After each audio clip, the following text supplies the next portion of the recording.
Okay, that sounds pretty far-fetched. I want to just let our viewers know that we are taking your questions right now. We are talking about the potential for a company that might harness energy that we've never really sort of seen before or heard of before. This is all pretty interesting stuff. Let me ask you this. Why aren't we seeing more UFOs? If they are, in fact, real, as you say, why aren't there more attempts to make contact with humans?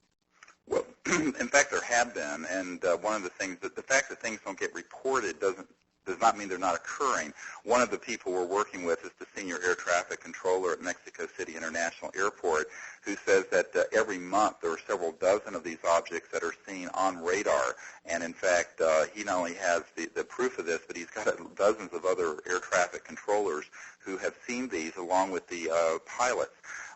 We have collected over 3,000 pilot reports from commercial and military pilots of these, and numerous military and civilian air traffic control radar operators who have tracked them, up to and including people in the past year.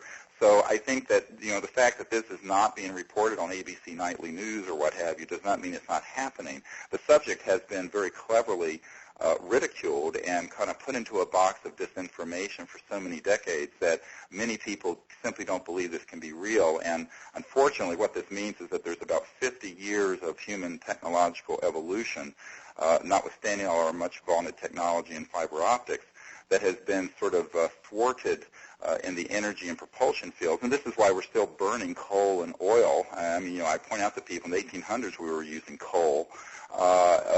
In a world where we have integrated circuits and supercomputers and fiber optics, that there's this sort of disconnect between our energy and propulsion technologies and other technologies.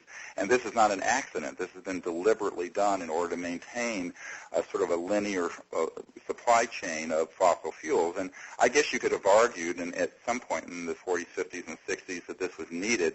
At this point, I think the risks to our civilization of secrecy on this issue greatly outweigh the benefits, so right. that the secrecy has outlived its welcome. Let me get some viewer questions to you, and hopefully we can get through quite a few of them. Question from Jerry Teal: why do we only get reports and never quality photos or videos of these occurrences? Well, that's a very good point as well, and that is that we have actually several dozen crystal clear photos and videos. We've done a collection of these from around the world, and I have almost an hour of continuous nonstop images of photos and videotapes, most of them broad daylight, of these objects that we've gotten. I point out to people that the Belgian Air Force and personnel photographed one of these objects and tracked it on radar. And General de Brouwer, who was head of the Belgian Air Force in the late 80s and early 90s, publicly stated that this was on 4 NATO radar stations. A civilian photographed it, and it was on the onboard F-16, the radar tape of which we have. They preserved it, of this object going straight up against gravity at over 1,000 miles per hour in less than a couple of seconds. So, you know, in fact, there is an enormous amount of evidence, and there's an enormous amount of documentation. The fact that it's not being seen by the public is tragic, but it doesn't mean that it doesn't exist. The fact that the general media is not reporting these things does not mean that they're not occurring. Okay, let me ask you this. This is an interesting question brought up by a producer here. Your site does require that you give a $5 donation in order to see the full text of your disclosure report. I actually saw some photos. I'm not sure if the photos of the UFOs are necessarily free or not, but many could argue that you're just simply trying to create a giant media campaign upon which you can actually reap some monetary benefit. Well, that's a very interesting theory, except the fact that this has all been a volunteer effort for 12 years, and I'm foregoing $250,000 a year as an emergency doctor working on this. And anyone who wants to see what the revenue is from something like this, they're in a pipe dream if they think there's any real funding coming out of it.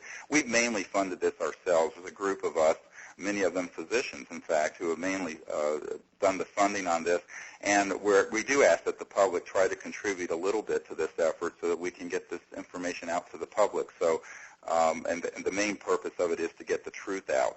So that's about the only way I could respond to that kind of cynical question. You know.